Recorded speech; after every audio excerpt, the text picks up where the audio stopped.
Good evening and welcome. This is the Friday edition of Beyond the Darkness. I'm your host, Dave Schrader. Tim Dennis will be back with us at full steam next week. Thank you very much for the prayers, thoughts, good intentions, and thinking about him, because he certainly has needed it as he gets over this infection. But I have it on good authority. He's going to be up and ready to roll for next week. And I promise you, the audio quality will be much better starting next week when Tim's back behind the helm here. And we're using all of the professional equipment. I appreciate the patience of all of our listeners this past week, and it is with deep regret that the quality was not what you are used to, and I understand that. We were in a bit of a bind because Tim was out ill, and because he was so taken aback by going into the hospital. We needed to deliver these episodes and have them ready for you. I went with the home studio that I had here, a quick microphone, and recording software, and it is nowhere near the quality that I would like to have delivered to you, but I wanted to make sure you had 5 brand new episodes for this week. Hopefully, as you've gone through the week here, you've heard some quality improvement from last night to tonight. Monday, we will be back with one of our favorites. We'll be back with Parashare and Supernatural news. So many of you have been emailing me about that. We'll probably do that once or twice a month on a Monday like we used to, but we'll just contain it to once or twice a month and come up with some of the best stories that we can pull together for you. The rest of the week will be unfolding. We've got some great topics that we're lining up for you, so I think you're going to really enjoy them. Thank you all for going on and rating us, reviewing us over at iTunes, because it is definitely helping. You guys are speaking and speaking loudly. If you don't know about it, go to iTunes and just go rate and review Beyond the Darkness. The more ratings and reviews we get, the better it is, and the bigger our army of darkness will continue to grow. This evening's show is one that really intrigues me. We've kind of dabbled in this subject over the last couple of weeks of Beyond the Darkness, especially with the Slender Man story. And we talked about the possibility of thought forms, of mind manifestations, tulpas. Can what we focus on, what we put thought behind, come to life? Can it get its own life from our energy focused upon it? Well, there's been a lot of scientific research behind this, and a very famous experiment called the Philip experiment. As a matter of fact, there was a movie out a few years back that was kind of based on that loosely, about the idea of trying to create and manifest a paranormal being. Is that possible? Well, if you want to dig into this topic, there's one guy I know that's a go-to every time. Our good friend, researcher, paranormal investigator, world traveler, and he's here with us this evening, Joshua P. Warren, somewhere near the Bermuda Triangle, I've been told. Joshua, welcome back to the show, sir.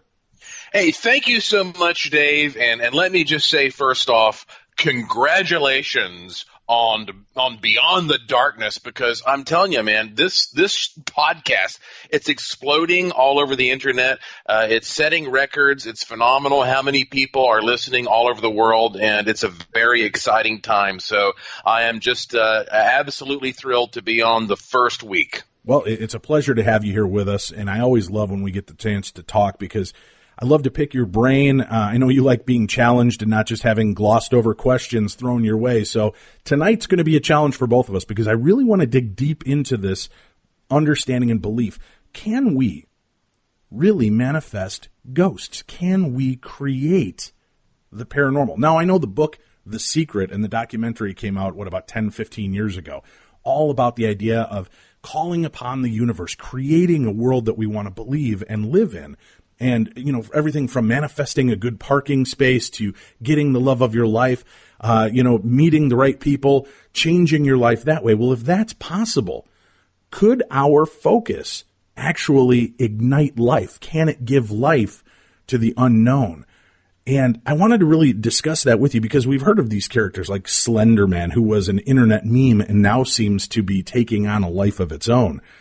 these creepy ghost-like clowns, not just the people that were dressed like clowns going around, but there have been these ghost clowns, these monstrous clowns that will be there one minute, gone the next. When people are focused and have a fear, do you believe that they begin to feed an energy that can, in fact, breathe life into itself, Joshua? Or is this just too science fiction?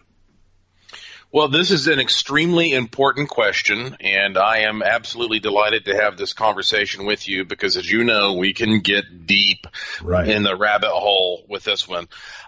Okay, well, first off, Dave, let's question what life is in general. The biggest mystery, perhaps, of all time is how this thing called the mind or the consciousness or the life energy connects with the body. It's that mind-body dilemma, because you see a person and that person is a physical thing and that person has emotions and memories and opinions, but you put that person under the microscope, you put that person on the medical slab and you cut their brain open and you look inside and you can't see any of that. It's sort of like a caveman looking at a TV and seeing all the little people dancing around on the screen and then breaking off the top of the TV and saying, where are they, right? So we are confused by this sort of dualism, really, this idea that there is this physical structure and yet it doesn't give us any direct clues as to what the life form is. And, you know, Dave, I, for many years, was very, very doubtful when it came to these cursed dolls and possessed possessions and things like that, but especially the dolls, like Robert the Haunted Doll down there in Key West. I went down there and did a big investigation of Robert the Doll. And I thought, well, this is the silliest thing, the idea that this inanimate object could actually possess some kind of a life. But when I actually started thinking about it more deeply, after I investigated Robert the Doll and collecting haunted dolls for my Asheville Mystery Museum in Asheville, North Carolina, I gradually became convinced that some of these dolls actually do possess something lifelike. And then I realized quickly, well, hey, if we can't explain how that the human body physically also possesses this mysterious essence called life, then why should we be so quick to judge whether or not some other physical object might also be able to possess this thing called life, especially if it's charged with that. And hopefully you and the listeners can see where I'm going with this. What I'm saying is maybe life is more than the biological process.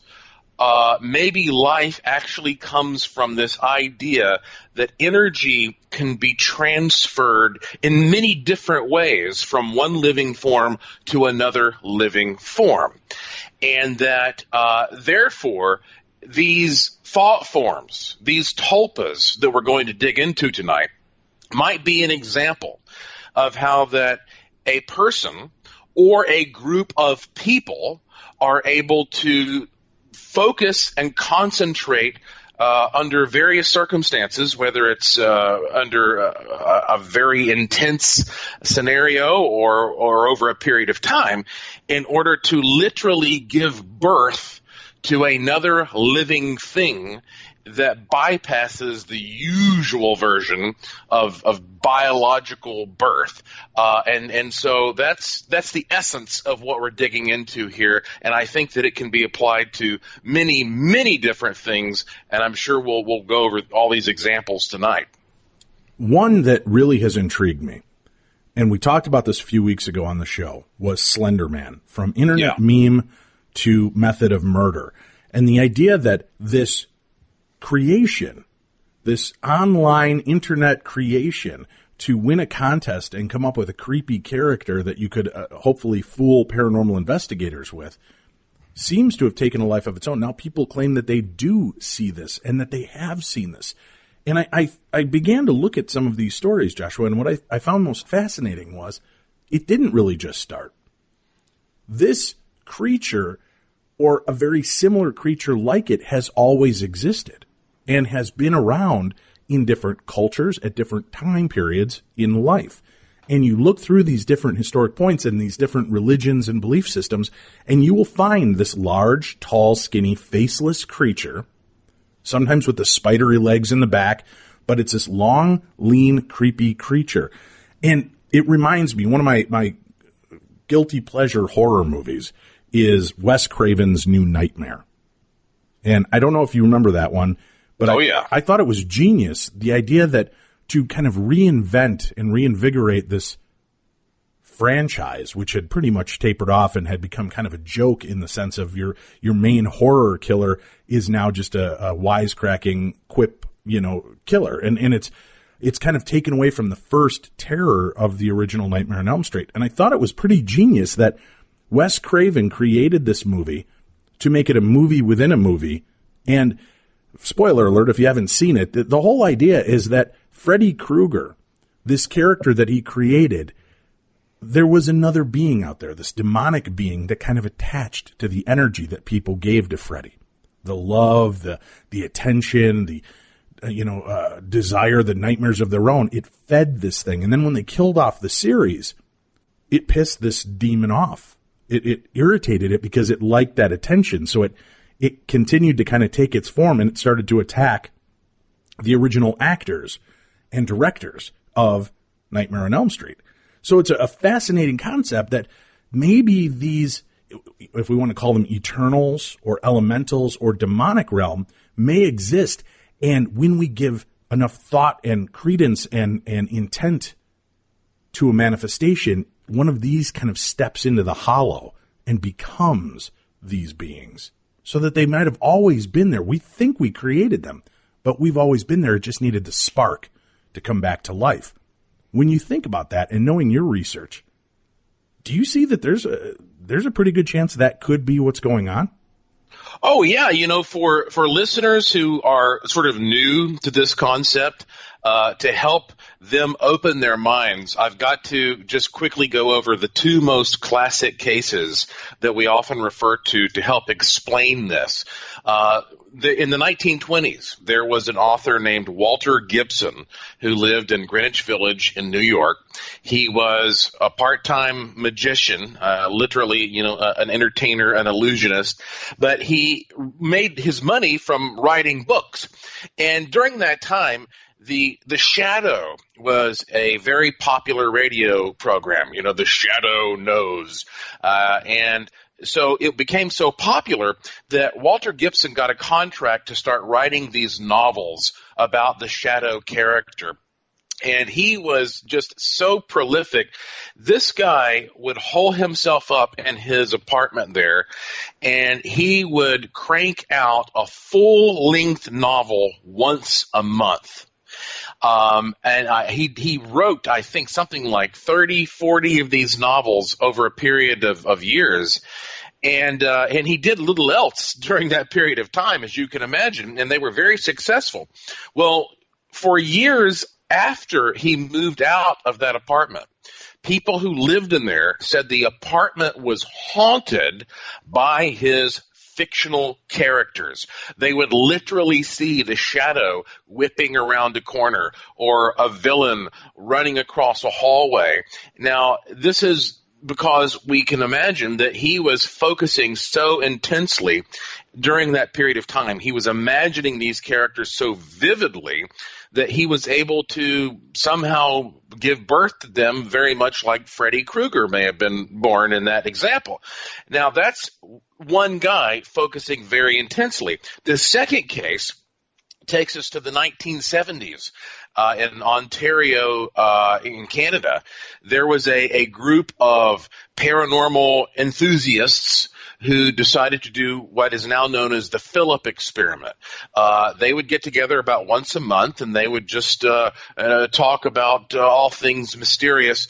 And they figured they would create this fictional character they called Philip and focus on the idea that he was real. And they created a whole profile for this guy who was born in the 1600s.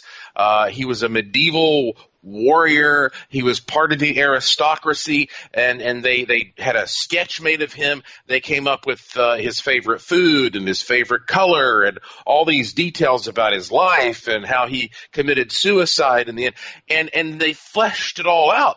And then afterward, they started to speak about him from month to month as if he were real. And anytime there was a little noise, they couldn't explain, oh, there's Philip, or if there was some kind of an odd occurrence, well, that must be Philip. And they started using their imagination. Well, after about a year of this, guess what?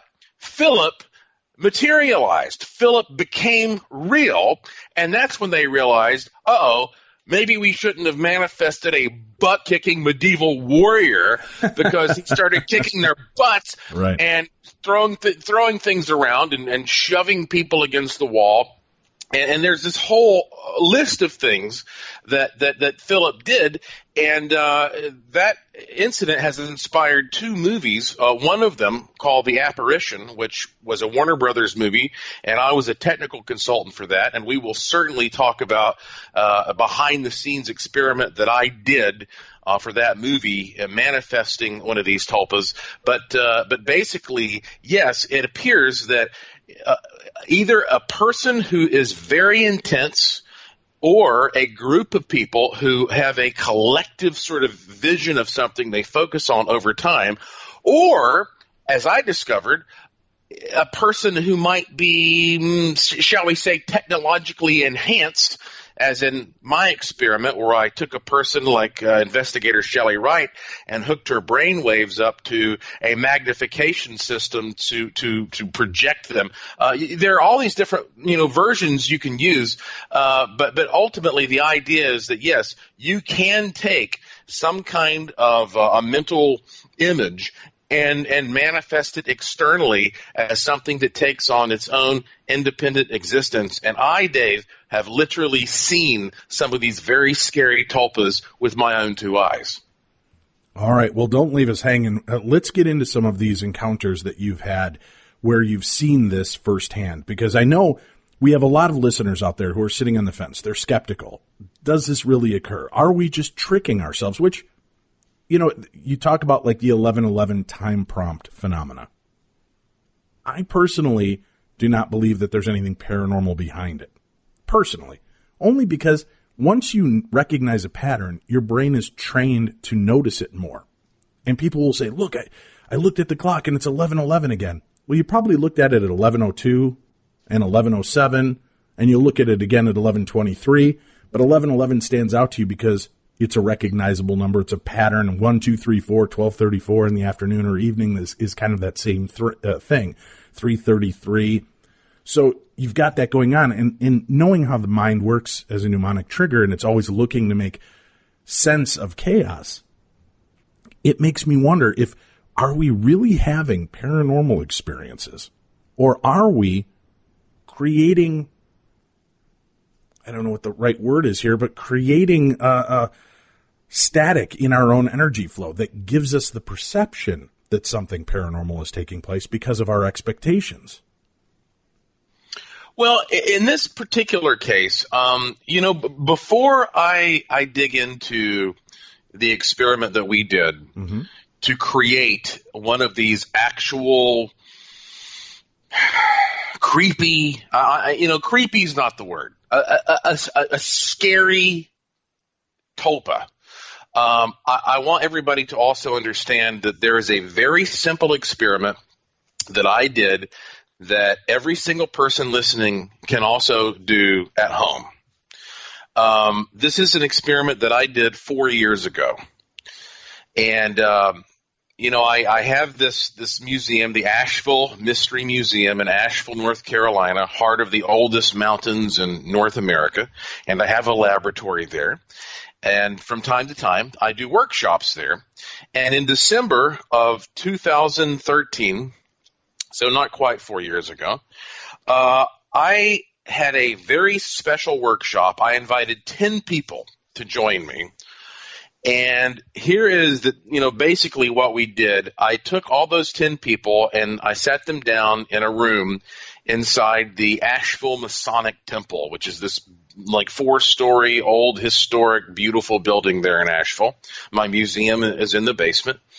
And I said, okay, we're going to take one person out of the group, and we are going to, if you will, sequester that person. We're going to put that person in another room so that he or she is unable to hear what we're talking about. And once that person was in seclusion, I said, all right, now I have another room set off to the side here, and I'm going to go into that room, and I'm going to place an object on a table.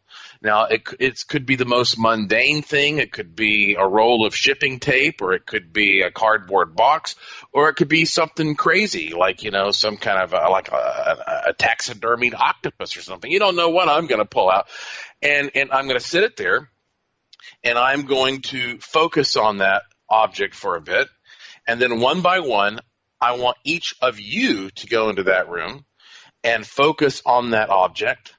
And then I'm going to remove that object, and I want you to go back in there one by one and focus on that object, even though it's not there. Try to visualize it. Try to burn what you actually saw there before. Now burn it mentally into that spot. And I gave people what are called Tibetan emos, which are these little things you can put over your eyes to help you meditate.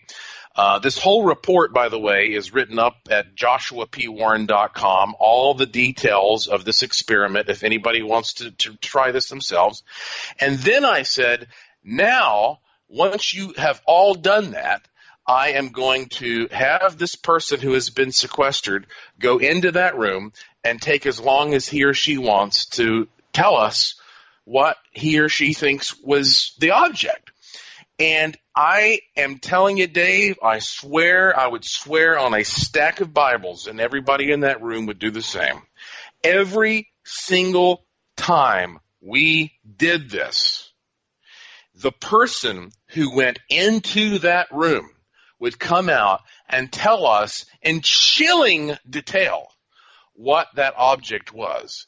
And it was blowing my mind.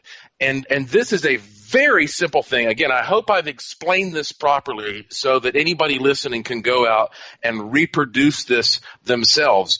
But this is an example of how simple the process can be. So just imagine what happened, Dave, when we took this and we decided to go to the next level and hook a person's brain up to a advanced system that would magnify that to the equivalent of 100,000 people thinking about the same thing at the same time, and we focused on a creepy, dark figurine.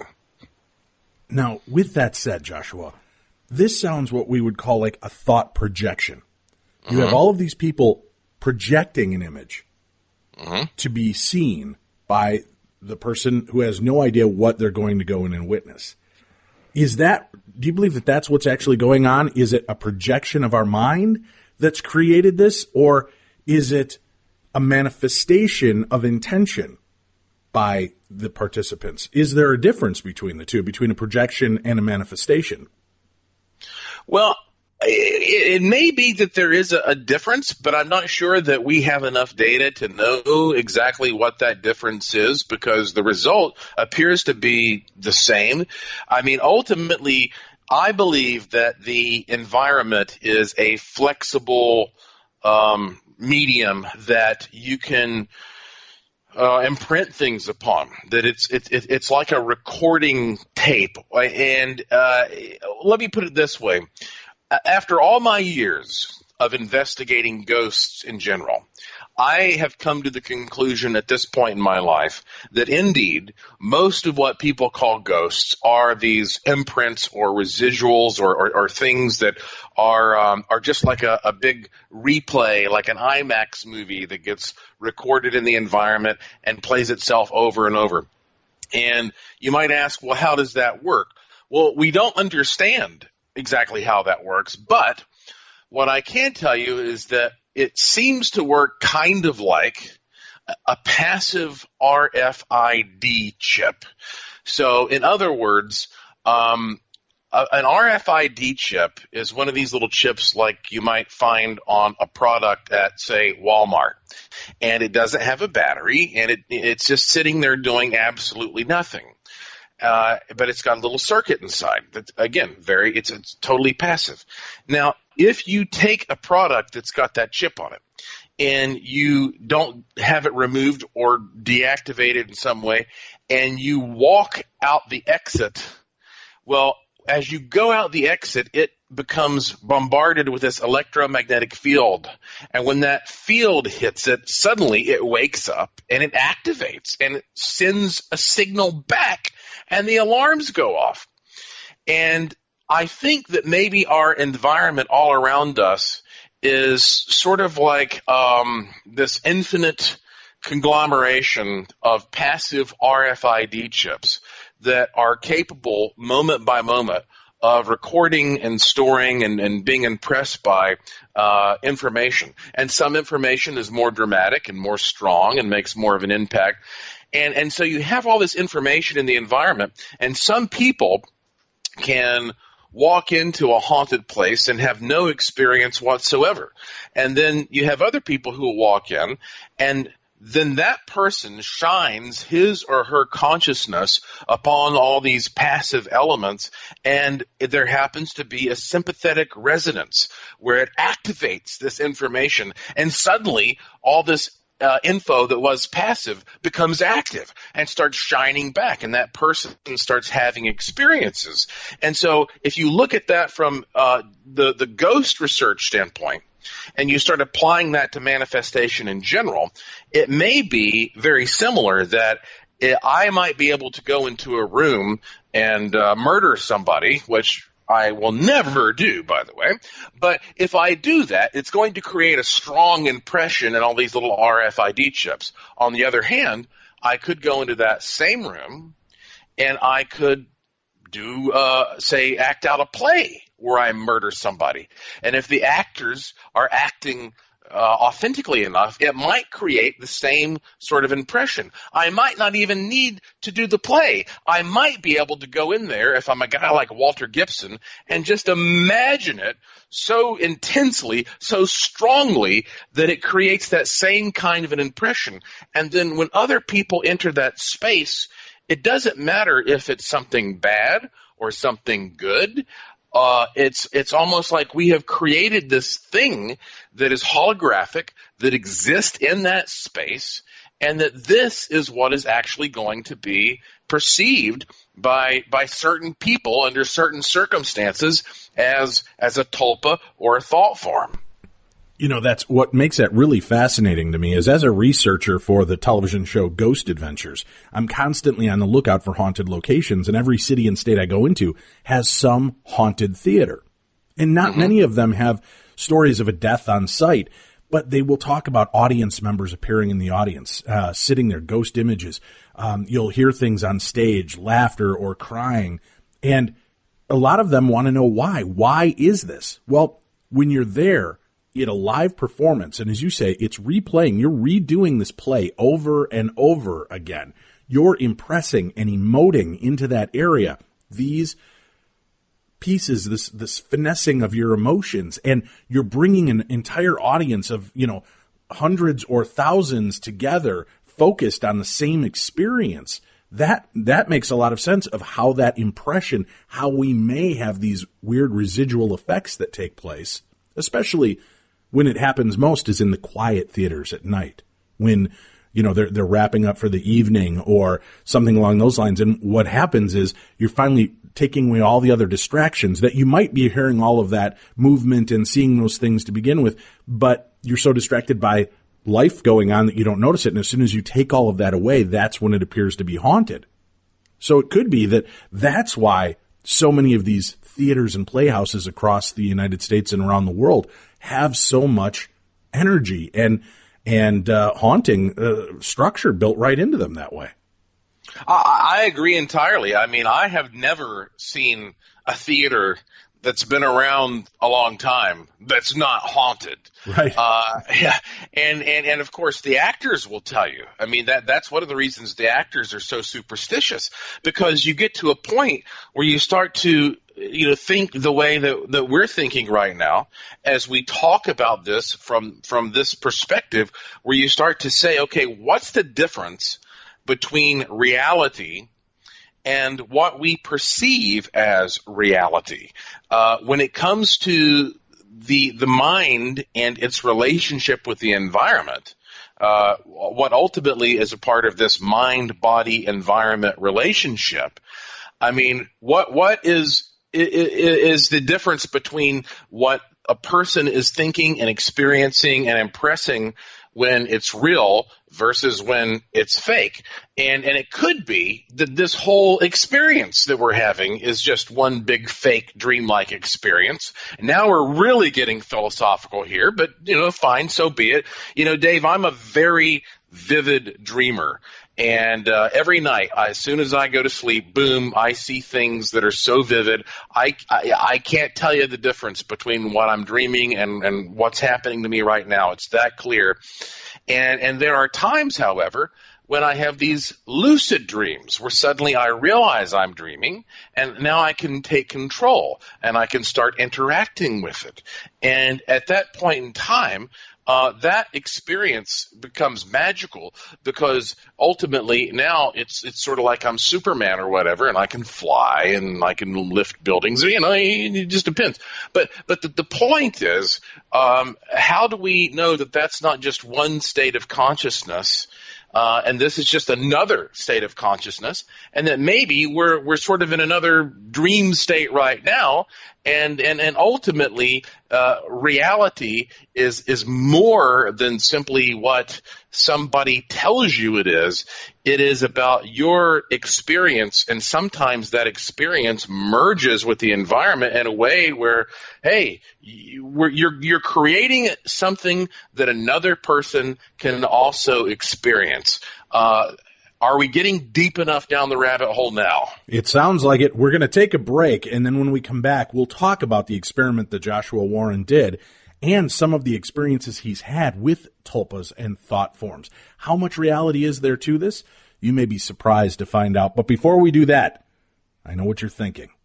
I can hear your Thoughtforms out there. You need the theater of the mind. My creation of terror. The real-life experience of Dan Hartman. I had read a book about the famed Philip experiment. The idea that thought could somehow give life to a paranormal experience, and it blew me away. I read everything I could find, watched every video out there, and decided I had to try this for myself. That proved to be the single scariest mistake of my life. I set about creating a character. I wanted to see if I could imagine a creature that I could somehow control and send to frighten my friends. What can I say? I was a stupid teenager. I was obsessed, and I just wanted to see this for myself. So I methodically planned out the character from its look to its backstory, wrote about it every day to train my mind to focus on it and to set my intention so that I could bring my creation to life. I tried to convince a few of my buddies to help me. I guess they thought this was just too weird science for them, and they declined, telling me I was just wasting my time and acting like an ass. So now I knew who my targets would be, and I couldn't wait to unfurl my little experiment on them. After close to 60 days of very intense focus and determination, I started to try and communicate with the creature. Now, I don't even want to write out the name of this thing because I'm worried it will call something back into my life that I don't ever want to face again. I began by using the Ouija. Then I went to mirror scrying, and when that didn't work, I tried conjuring it with a pentagram that I drew on my floor with powdered chalk so I could easily clean it up and not be caught by my parents. Nothing seemed to be working, or so I thought. After my 5th night of experiments, I finally gave up, sure that I had wasted my time just as my friends predicted. But it was around 2 a.m, and I was finally starting to fall asleep, when I heard what could only be described as the sound of scratching coming from under my bed. At first I thought, Maybe it's just a piece of paper that blew under my bed, and the fan that I used to keep on for sleeping at night must just be blowing it around. Well, what can I say? It made sense to me at the time. But then the scratching noises began to get louder, and they seemed to be running under the entire length of my bed, from the head of the bed to the foot and back again. I tried to convince myself that it was just my imagination and that I'd spent just too much time focused on creepy things. It was starting to play with my perceptions. Then it happened. The bed thumped, like someone pushed it from under, making the bed land hard on the floor. That shook me from my near slumber and definitely caught my attention. Everything was silent except the sound of the fan. And I wondered, did I just dream that moment? Was I caught between awake and asleep? Then the bed lurched again. This time it felt like the entire frame had been thumped and sent at least 4 inches into the air. It landed with a loud thud. My heart was in my throat. My palms were instantly sweaty, and I began breathing hard. I thought to myself, what in God's name was that? That's when I saw the closet door begin to rattle. The knob seemed to be twisting back and forth. The door shook in its frame. My eyes opened to the size of baseballs as I strained to see in the dimly lit room. Then the door popped the latch and slowly squeaked open, revealing nothing but a dark, inky, gaping pit behind it. I could hear movement coming from the closet, something shuffling slowly. And then a low, steady, growling noise began from under my bed. The bed began to shake like a small tremor, and I saw what appeared to be a large, dark form slowly emerge into my room from the closet. It stood upright like a man, but it was broad. Its head was large and oddly shaped, almost like a giant dog with horns. I wanted to scream, but I couldn't. I just lay there, staring. This was just how I had imagined my creature to look. After 60 days of intense concentration, I was seeing my creation standing before me. But that didn't answer the other question. What was making my bed shake? What was underneath and shaking my bed? I was trapped. It stood there staring, and the growling from under my bed began again. I slowly raised my blankets up to my face, poked my head under there, and laid motionless, praying that whatever magical blanket gods were watching, they would be at the ready and protect me. Then the bed stopped shaking.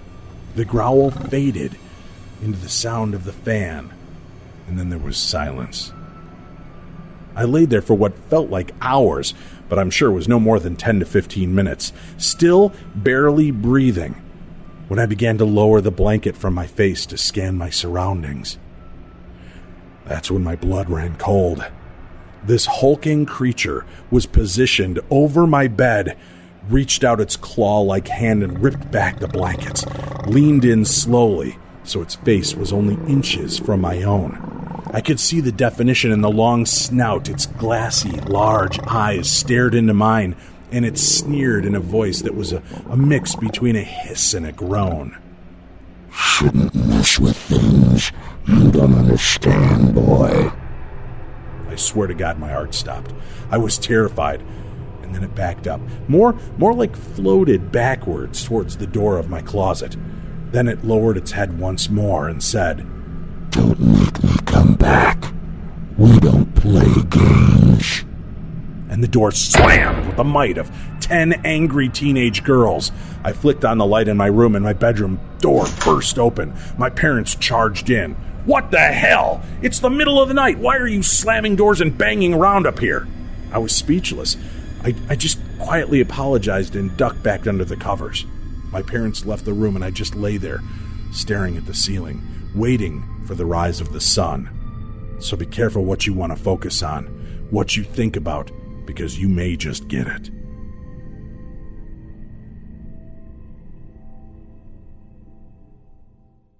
All right, let me break this.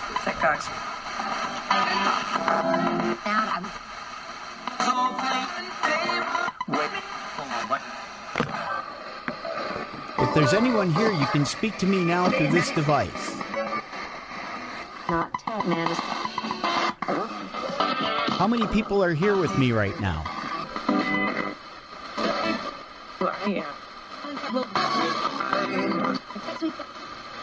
Where exactly are you?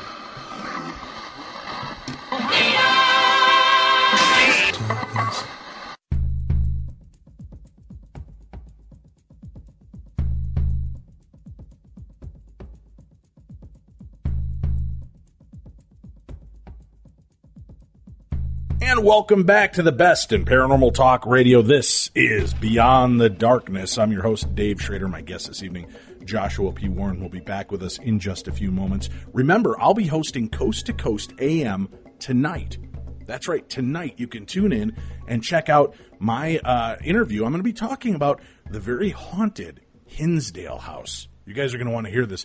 They are claiming that this house is more active than even the legend of Amityville. We'll find out about the history and the haunting of the Hinsdale house. And we've got 2 hours of open lines. For those of you wondering how you can hear Coast to Coast AM, go check out coasttocoastam.com/listen.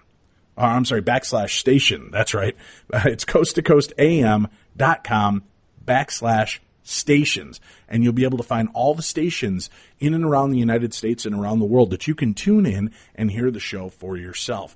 That's what's going on tonight, the haunting of Hinsdale House. Tomorrow night, Mark Anthony will join me in the first hour of the show. We're going to talk about broken heart disease. Believe it or not, it's a real thing, how our body processes grief. That's the first hour. And then for the remainder of the show, I'll be joined by Claudia Rowe. She's written the book, The Spider and the Fly, a reporter, a serial killer, and the meaning of murder. You do not want to miss this. I know many of you have been missing True Crime Tuesday. Well, this is your chance to kind of get your little dose of it. We'll be doing that on Coast to Coast AM tomorrow night, Saturday night. And again, it's from midnight till 4 a.m. Central. Go check out coasttocoastam.com for more information. Before we get any further, I also want to make a quick mention and clear something up. I've been talking about our connection with Amazon.com. If you go to podcast1.com, click on the Killer Deals link. Click on it. You'll see it there. Click on that. Go down and find the Beyond the Darkness banner. When you click on that, it's going to open up to all of our advertisers. You'll see HelloFresh. You'll see Amazon. And if you place an order there for any of the books or movies, DVDs, anything that you hear mentioned on this show, it's going to go a long way by using that link to help support our show. And many of you have written in and said, do I just have to buy the books or the DVDs? No, you can buy anything and everything that you would normally buy through Amazon.com. Just go use our link. It will help support our show. You don't have to pay anything extra. It's just a small percentage of every sale that goes through our link on the site under Killer Deals. Go check it out at podcast1.com, Killer Deals. Find our banner for Beyond the Darkness. You'll see the little ghost holding the microphone. Click that banner, and then you'll get a choice for those of you in Canada, those of you over in Europe, and those of you here in the United States. Choose the banner that coincides with you and your region. When you place any order at all, then you'll be able to get access to order and help out our show. Again, at no extra cost. So make sure you visit that. And let me remind you, go check out HelloFresh.com. If you sign up right now, this is a great meal delivery service for fathers like me, even mothers that you're just intimidated. You don't have much time to put together really good meals.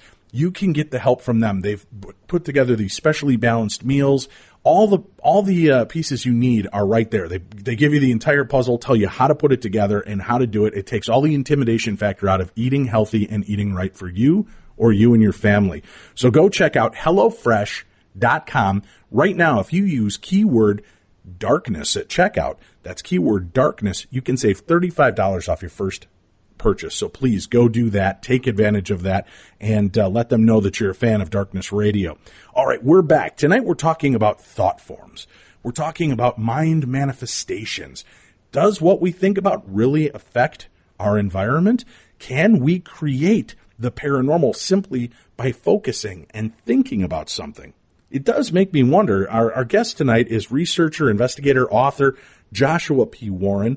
And Joshua, one of the things I'm curious about, my mother passed away in November. I've tried not to focus on having a ghostly experience with my mom because I don't want to manifest something that maybe is nothing more than a projection of my mind's eye. I want it to happen organically if she shows up. I don't want it to be something that happened because I'm so intent and focused on seeing it. But here we are 60 days out. I have had no experience with the spirit of my mother. So it does start to make me question. And for those of you listeners, you might be surprised to find out the host of Darkness Radio is a skeptic. I'm a skeptical believer. I've had my own experiences, but it doesn't mean I don't question what those experiences are. Do you think that some people that have multiple experiences, it's not so much because they're open to it, it's because they're going in, lending their energy to creating or manifesting an experience? Well, yes, Dave, I absolutely believe that because, you very seldom come into contact with the spirits of good, intelligent people. And I know that may sound pretty subjective, but let me sort of break this down a little bit because, I'm first and foremost a ghost and spirit researcher. When it comes to this issue, Dave, I have found that over the years you find very few ghosts, if you will, that are ghosts of smart, intelligent, well-meaning people. And now, again, we have to think about this difference between the imprint, which is just something that's redundant, that replays itself over and over in the environment because it's burned in like a big movie. That's, of course, not going to change. And entities. And entities are these literal kind of interactive, unpredictable spirits, disembodied spirits. And I've always felt that and I can actually give you some good examples for why I feel this way. But I feel that people who die with a guilty conscience are often afraid of sort of moving to a different bandwidth of this information grid that you move into when you die. And listeners might be saying, what is he talking about, an information grid? Well, that's essentially what the spirit realm is. The internet is a very good model for what the actual sort of matrix is, really, that you move into when you physically die. There is this sort of vast, interconnected, holographic quantum grid. And what you are is not your physical body. I mean, I could take a person's physical body and squish it down in a great machine and remove all the water and all the empty space, and what would be left over would be about the size of a pea that you could roll between your fingers. And so you are not your physical body. You are, in fact, a pattern of information. And when you die, that pattern of information goes to the cloud. Again, it's very convenient in this day and age, thank goodness, to use these kinds of internet analogies. For example, I might be able to bring up a picture of a tree on my computer monitor. Well, I know that's not a real tree, but it sure looks like one. And I can hit a button and I can print out a physical representation of that tree on a piece of paper. Or I can even, if I have a 3D printer, I can print out a little 3D tree. But ultimately what we're talking about here is the fact that it's about that, again, that sort of particular energetic design that is information which can be expressed in many different ways. So if you have something on your computer and then that computer, dies, well, hopefully you've uploaded it to the cloud.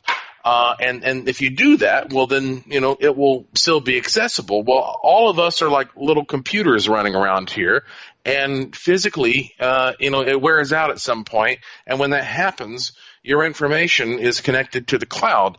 And when you connect to the cloud, well, then at that point, it seems like, apparently, according to what we know from near-death experiences and whatnot, you can choose whether or not you want to move to certain bandwidths or you want to stay closer to this one. And if you stay closer to this one, well, you're kind of missing out. I mean, you don't hear about the ghost of Albert Einstein or Thomas Edison or Mother Teresa. I mean, you always hear about ghosts of people who died tragically or somebody who maybe was a bad person. And so what that tends to tell us is that if you have a guilty conscience, it doesn't matter whether or not there is a God there that is going to judge you. If you believe there might be a God there that's going to judge you, then that might instill enough fear in you to prevent you from moving yourself on to these other bandwidths. And that's one reason why we have a lot of these quote-unquote ghosts that are in this realm that are ghosts of people who are depressed or lived, dark lives. Additionally, you have people who were unfortunately, superficially attached. I mean, they're attached to their treasure, to their home, or a particular person. And so what you end up with is this scenario in which you have certain spirits that tend to linger here, and usually, not always, but usually they do it because that they're actually kind of small-minded. And I would say, Dave, that probably one of the reasons that you haven't experienced your mother is that your mother had a clear conscience and that she did what any logical person with a good heart would do. She moved on and explored other bandwidths. Well, that's the hopes, I guess. Let's focus now on the thought forms, the manifestations, and the experiments that you did for the movie The Apparition. They asked you to run a series of experiments to use as part of their documentary for after the filming of the movie. Kind of walk us through this process and what exactly you did and what the end results were. Well, this is a good one. I have been just a sucker for any type of technology I could get my hands on my whole life that I could experiment with. I mean, you tell me there's a gadget out there that's got some wires and some antennas and some knobs. I mean, I will send it to me. I'll buy that thing and I'll play with it. It doesn't matter if it works or not. If I get something and it doesn't work, then I say, fine, it didn't work. Dave, you and I have talked a lot about wishing machines, for example. The very first time I got a wishing machine, I thought maybe this was a bunch of bunk, and I got it and I started playing with it, and it actually started working. And I have played with every type of manifestation that you can imagine, whether it's wishing machines or we're dealing with adding electrostatic charges to a certain environment to try to enhance paranormal activity, or bombarding an environment with electromagnetic fields to sort of jiggle everything around. I've done it all. And I was contacted, I think around 2010, by a producer-director with Warner Brothers who said, I have a movie in production right now called The Apparition. And the idea behind the movie was that there are these college kids who are using a bunch of second-hand equipment in the college laboratory. And they are trying to create a tulpa like we've been talking about. And they succeed, and of course it's a horror movie, so guess what? It kills everybody. And frankly, Dave, I think it's been long enough. I can tell you the movie came out and it wasn't that great. All right. Sorry. But I was contacted by the production in the meantime, and they said, listen, honestly, we don't have any way of knowing how that you would make this look realistic. We're storytellers. We're not scientists. We're not paranormal investigator guys. You have a laboratory. How would you actually, make this experiment happen if it were you? And I was like, oh, this is cool. So I went to my laboratory. I put all these pieces together after thinking about this, and I said, guys, and I wrote a big report up about everything, and I said, I have taken this challenge so seriously that I think that if I actually hit the on button, I could do the experiment. Like, this is, maybe you guys are in Hollywood land, but, I'm here in my weirdo land, and I could actually, do this experiment. And so they got, really interested. They said, well, man, why don't we do it? And so they sent a crew from Los Angeles and said to me, do the experiment. So I got together my team, like the best people that I have, and we put together an experiment which is documented beautifully if you get the Apparition movie on Blu-ray. It's one of the Blu-ray extras. It's like one of those behind-the-scenes things. They actually did 3 extras with us, and so, we gave them a lot of content. But anyway, ultimately what we did was we took one person, a lady named Shelley Wright, and Shelley, Dave. Yes. And yes, and Shelley is a paranormal investigator. She owns a shop here in Asheville, or in Asheville. I'm not in Asheville, but she owns a shop in Asheville, North Carolina, called Nevermore Mystical Arts. And we said, Shelley, you're going to be our subject. What we are going to do is we are going to hook your brain to an EEG machine. And that is a device that's going to pick up your brain waves. And then we are going to take whatever comes from your brain and we are going to magnify it so that it is the equivalent of at least 100,000 people all thinking about the same thing at the same time. So you know how big a football stadium is. I mean, we're talking even bigger than that.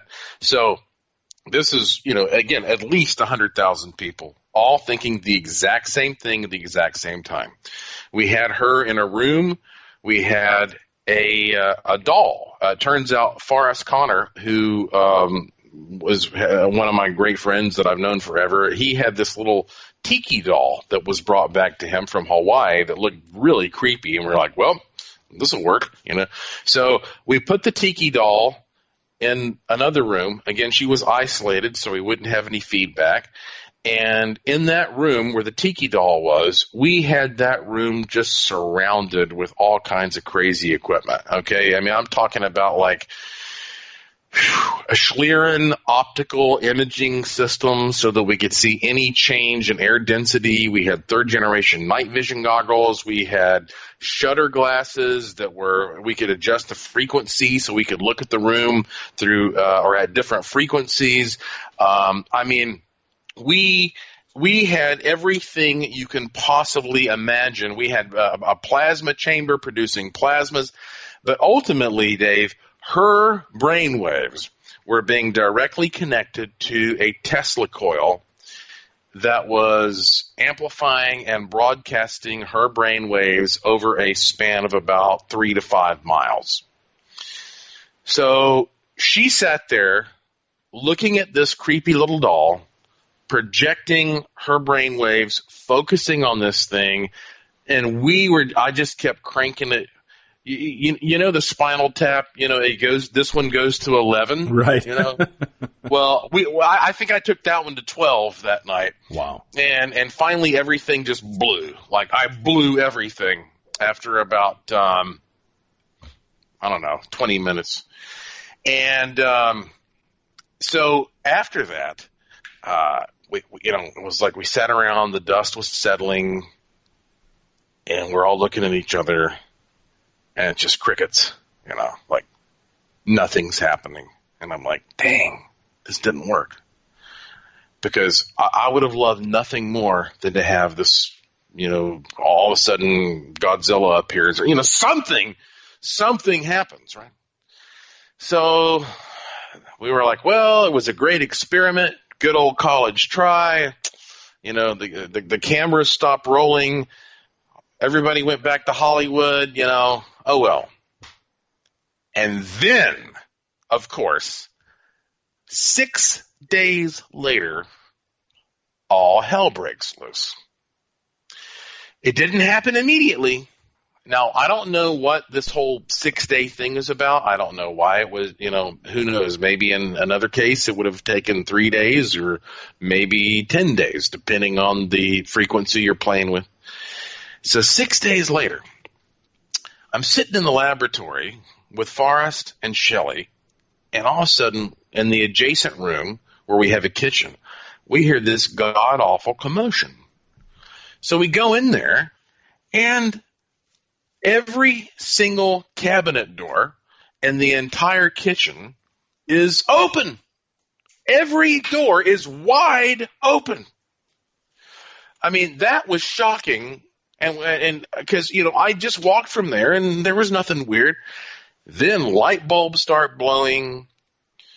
Now, wait, this sounds like a horror movie. You mean light bulbs are actually exploding in your lab? Well, they weren't exploding. Popping and lights, okay, but they're burning out. It's like they're getting an overload of energy.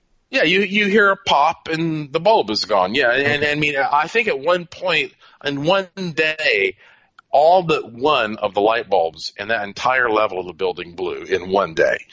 Okay.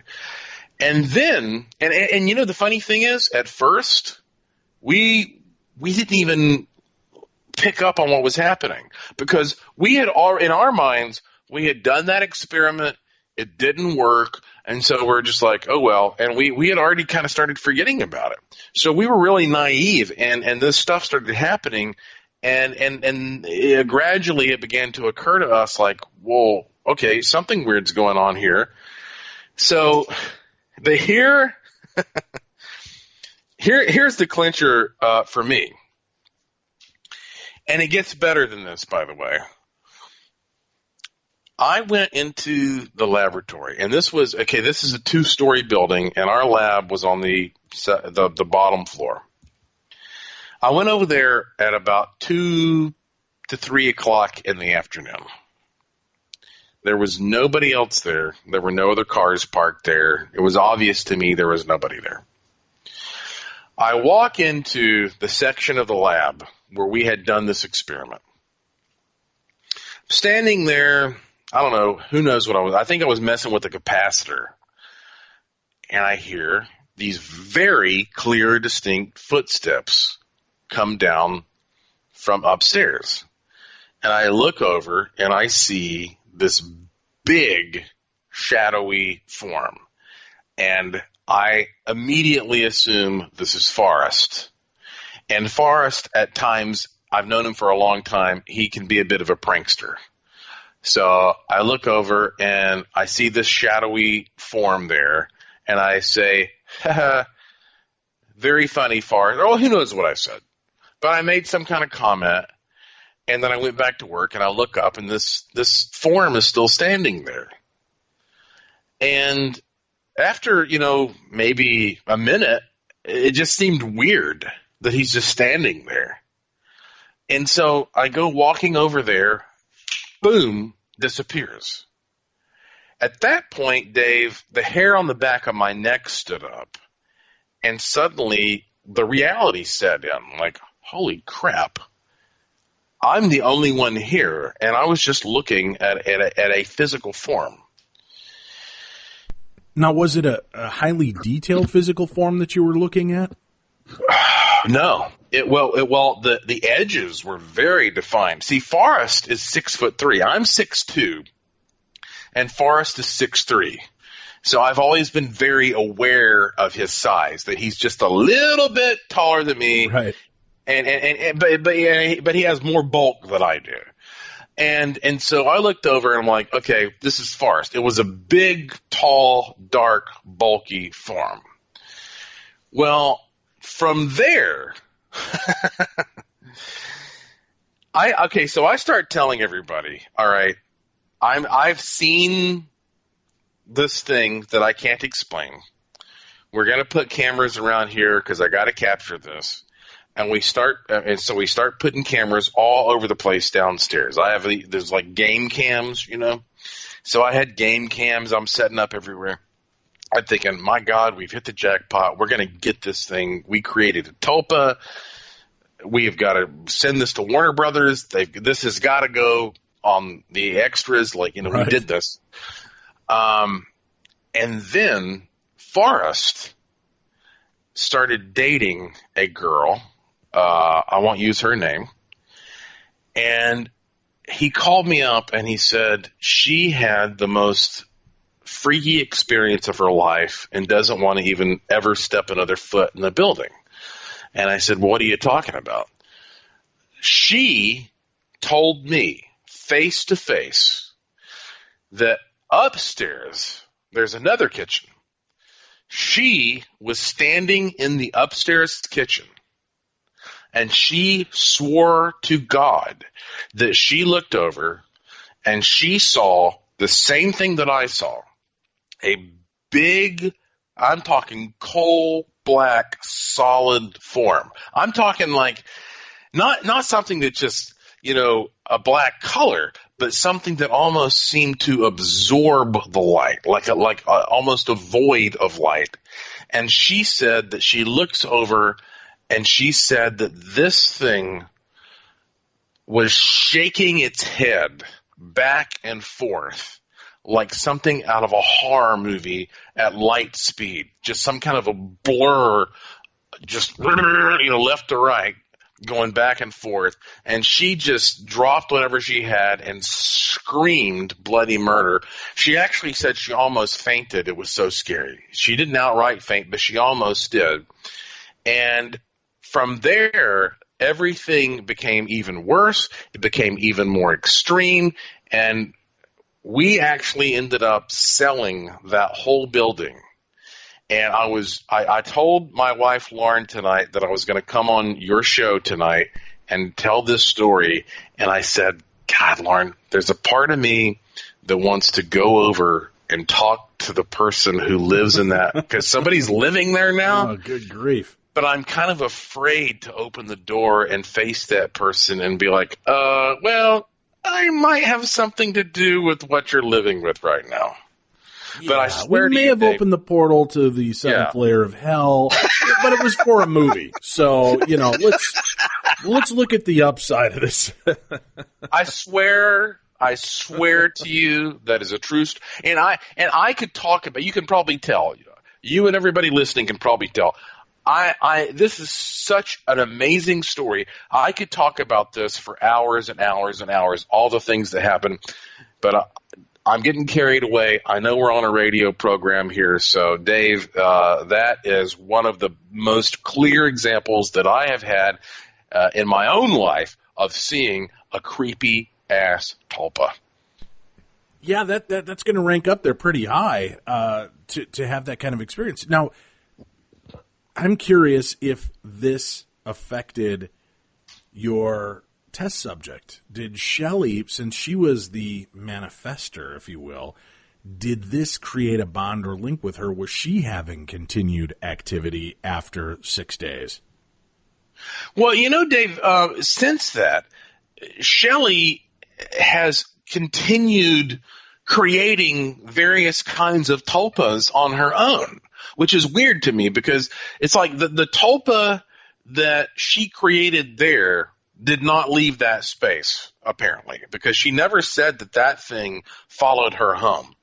But she saw enough in terms of results from that experiment to realize that she had, I guess that maybe anybody can do this, but especially it gave her the confidence that Shelley now has gone on to create other tulpas.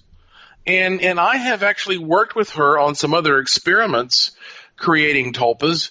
I guess maybe 2 years ago, I said to her at Christmas time, let's create something that's less insidious, maybe a Santa Claus tulpa or something like that.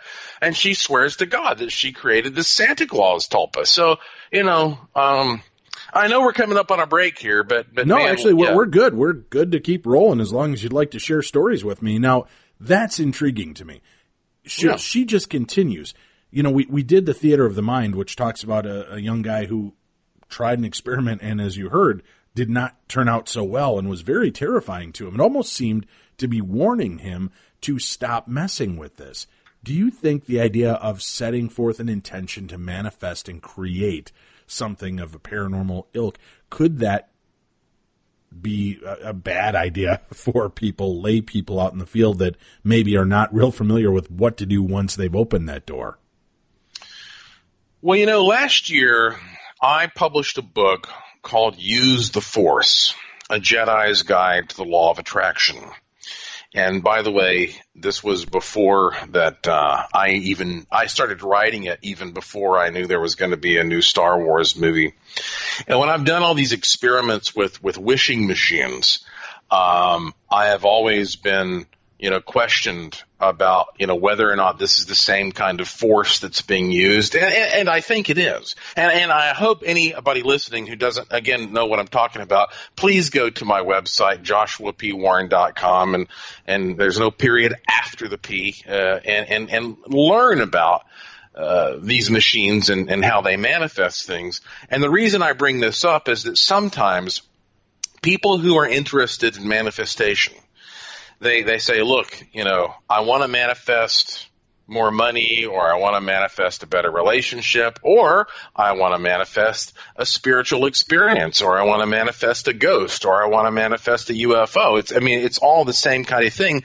But people always inevitably say, I'm afraid to try to do this, whether I'm using a wishing machine or a magic wand or whatever, because I'm afraid it's going to be like the old leprechaun story where, you wish for something and you get it, and then the leprechaun goes, hee, now here's the bad thing, it's like the monkey's paw story. You know what I'm talking about, Dave, where, right. the guy says, I want more money, and then his son gets killed in his factory job, and they show up and say, here's the money, And so there is this sense that a lot of people have that when you try to manifest something, it's a very tricky thing, and you have to be careful because there are potentially negative repercussions. But what I'm here to tell you is that what I've seen is that when you try to manifest something,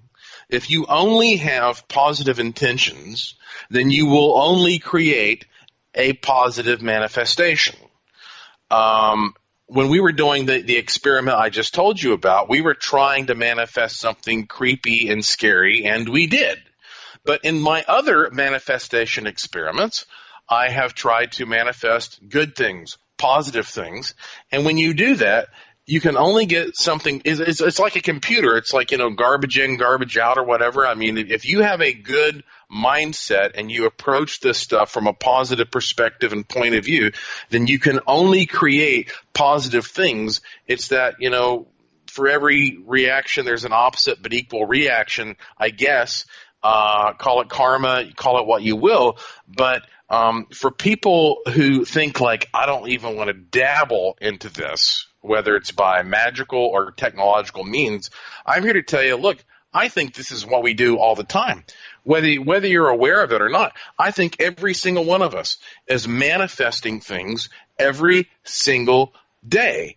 And if you do it without direction, it just becomes a bunch of noise. But if you become aware of it and you start thinking about it and you start using certain techniques to control it, well, then you can create the specific things that you want to create. And some people create bad things. Some people create good things.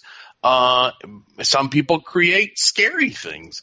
But we are, I believe, here in the middle of this big classroom called life because we're supposed to master this ability. I like the concept, right?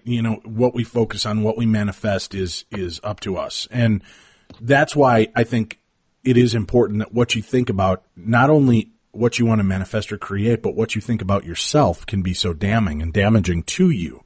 You need to really be cautious. And I know a lot of people say, the rah-rah hippie hug the tree crap of, I'm good enough, I'm kind enough. It sounds silly, but it's a much better focus than I suck, I'm a loser, and when you create that reality for yourself, you're creating a dam to hold back what your potential could be. And I know, again, I know that sounds all hippy-dippy, but the honest to God truth is I've seen it happen throughout my life. When I start to buy into the nonsense, this last 65 days has been one of the most trying and devastating in my life. But as soon as I flipped it on its ear and I started to look at things differently, I saw a totally different perspective. And it was like, remember the Poseidon Adventure, the movie where the ship flips over because of a rogue wave that knocks it upside down? And the whole deal is now down is up is down, and you need to find a new way to the light. And as soon as I did that, it began opening doors. And I didn't focus on drowning. I focused on, all right, what's the next step? Where do we go from here? How do we climb up that rung and make it to safety? And that opened up a totally different paradigm. And I'm seeing that open up itself to me in my own lifetime. So I want our listeners to realize, and that's part of why we do the show, educate, enlighten, entertain you, scare you once in a while, but maybe give you some insight to just how powerful we are as human beings and what we're really capable of. If we can create the dark and scary, there's nothing that can keep us from creating the light and airy and giving us a whole new way to live our lives. And I think that's very important for everyone that listens to this podcast. Don't always live in a constant state of fear. That's when I go to places and they'll tell me, aren't you afraid? No, I came here to look for ghosts, right? I'm open to that idea. I'm open to that manifestation, to that intention and being a part of the experience that I'm here for. And living in a constant state of fear, those are the people I see freaking out at haunted locations that have never had a demonic force there. There's nothing evil reported, but they're the ones that get scratched. They're the ones that get poked or pulled or pushed. And I often wonder how much of it is their own energy pushing back because that's what they've created for themselves. Well, yeah, I mean, ultimately, a lot of these people, and we've met plenty of them, they seem to relish the experience of being abused. And I don't know how to explain that, but it's a certain mindset that some people have, and it's almost like they don't want it to stop. And as they move throughout their lives, they say, "Oh, it's following me. Oh, I'm a haunted person. It's following me wherever I go. I can't get away from it."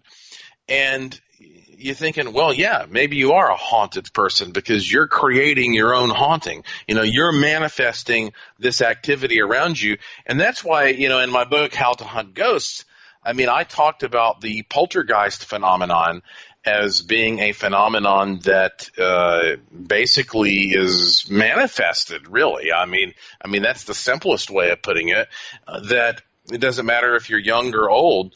There are people out there who, for whatever reason, are attracted to this idea that, creepy and spooky things occur around me. And they'll tell you that. You talk to them more than 5 minutes, and it'll come out. They'll tell you.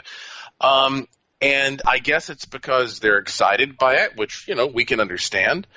But then you take a guy like myself. I have been studying this for 25 plus years professionally, meaning that I've gotten paid to do it. And I can tell you that, yeah, there have been a few isolated experiences I've had where I think something has, quote unquote, followed me back home. But for the most part, when I walk into my home, it's a place of refuge, wherever I happen to be.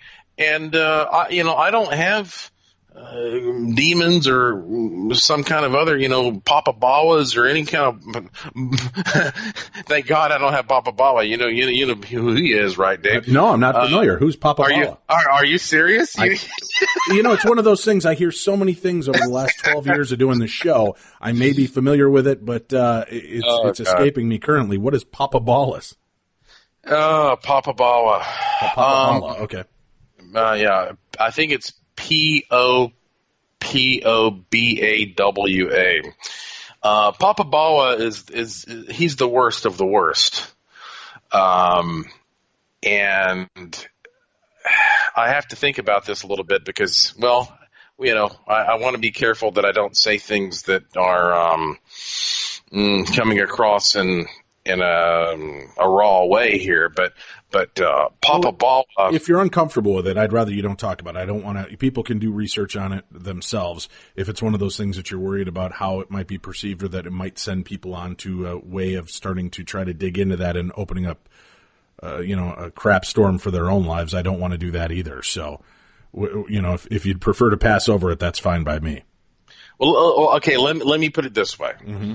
Papa Bawa is a 7-foot tall demon with big leathery wings who appears in the middle of the night around certain parts of Africa. I believe I want to say Zanzibar, and does the most horrible things to men in the middle of the night.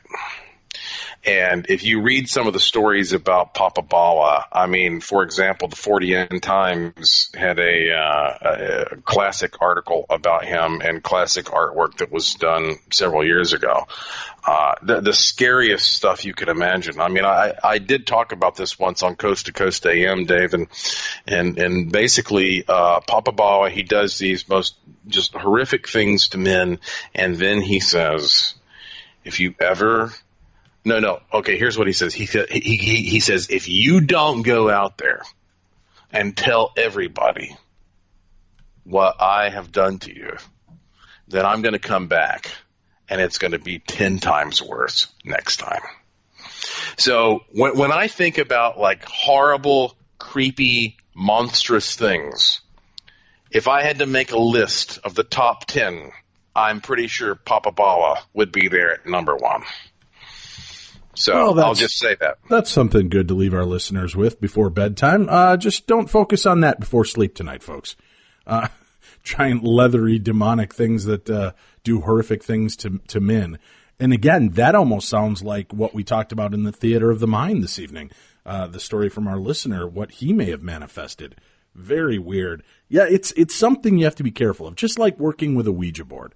There's nothing inherently evil about manifestation or intention. There's nothing inherently evil about working with a piece of cardboard and plastic to try to communicate to the other side. It's what is the intention behind it, or, what are you hoping to get from it? Most people, Josh, as we know, go to do the Ouija board at parties. And they're trying to scare each other. They're trying to get that girl to cuddle up a little closer or freak out their friends.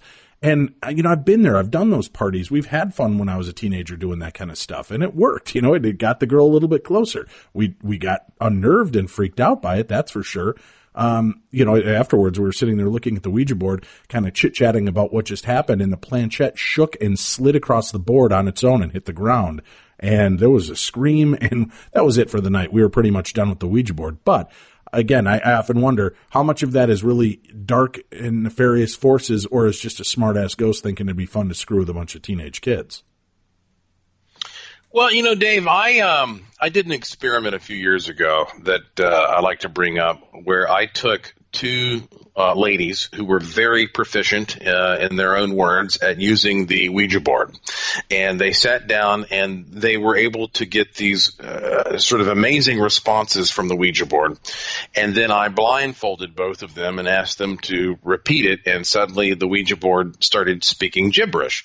And at that point, I began to feel, well, okay, I think that at very most the Ouija board operates more as a tool. It's not like that thing is taking on a life of its own. It's helping you to channel your own subconscious knowledge or intelligence. And this past fall, Dave, I had a Ouija board experience that made big news. This was covered by, ABC, and it was all over. I mean, I could go down the list. Name dropper. I know. This is like another hour-long conversation, by the way. Well, we'll come back to that. Just give us the taste of what happened, and we'll certainly visit with you again on another show about this. Yeah, well, the essence is I got information in a seance through a Ouija board and again, at the time, I'm kind of like, rolling my eyes. I got information from a Ouija board that opened a can of worms like you would not believe, that created this chain reaction of events that ended up manifesting these sort of historic revelations that previously were unknown. And it involves Al Capone, and it's so nuts. This whole thing actually made me sort of go back and reevaluate how the spirits communicate with us in general. So it's a good one. Hopefully I can come back on your show again soon and give the whole story, because it's one of those that deserves a little time, step by step, to explain why something from a Ouija board ended up blowing my mind. Well, as long as your mom keeps up her payments to me to be your friend, I'll bring you back, Joshua. That's the way I work. You know it.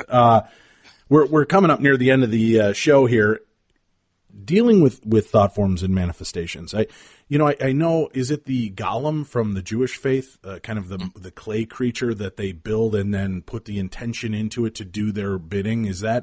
Would you consider that a thought form, since they're creating something, almost like the Frankenstein monster? You're putting it together and then giving it the spark of life with intention. Yeah, absolutely. A golem would be an example of that from Jewish mysticism. It seems like every ancient culture has some kind of a version of this. And the funny thing is, it seems like that ancient people were even more aware and accepting of this than modern people are. I mean, tonight, hopefully we've done a good job of trying to educate the listeners who may not have been familiar with this territory about, what this is. But I believe in the ancient world, ironically, when people knew less about technology, they knew more about this kind of thing. And they accepted that, humans could externalize their thoughts and somehow create these forms. That's where the word tulpa is an ancient Tibetan word, and which means external thought form. And so you find all kinds of examples of this in cultures from all around the world among people thousands of years ago.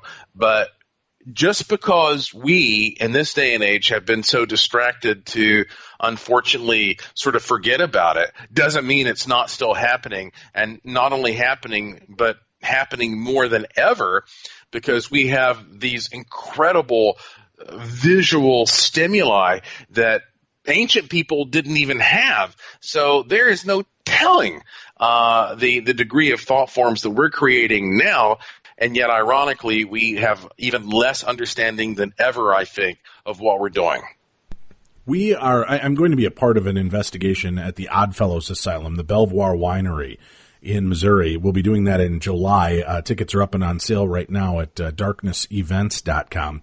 And I know I wanted to work on some experiments, especially with Bill Chappell bringing some new equipment, to see about manifestation. If we can get a room full of people focused on a spirit, a creation, we can focus on it and then start to do EVP, electronic voice phenomena work with it, to see if we can get responses from the ghosts that we are creating.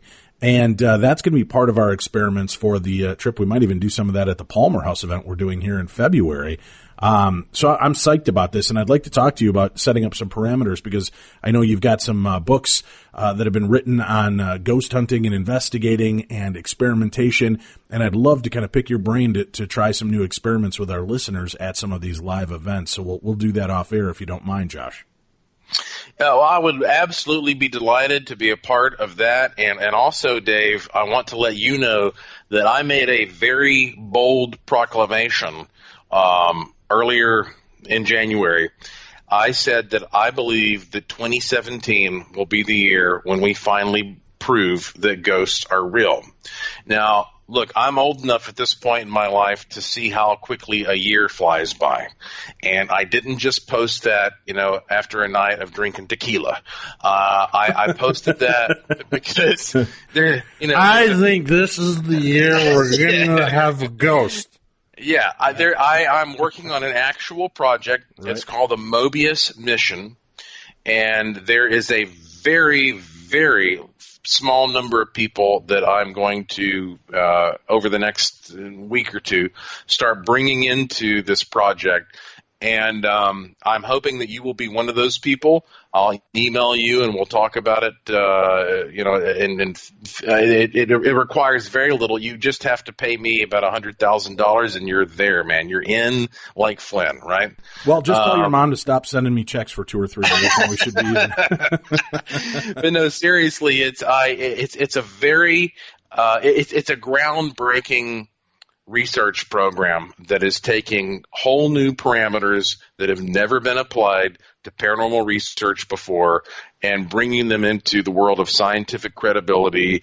And so this is something that we'll be talking about more, but the idea here is to gain the absolute best foolproof visual evidence for ghosts and UFOs that will stand up to the most hardcore scrutiny that has ever been collected.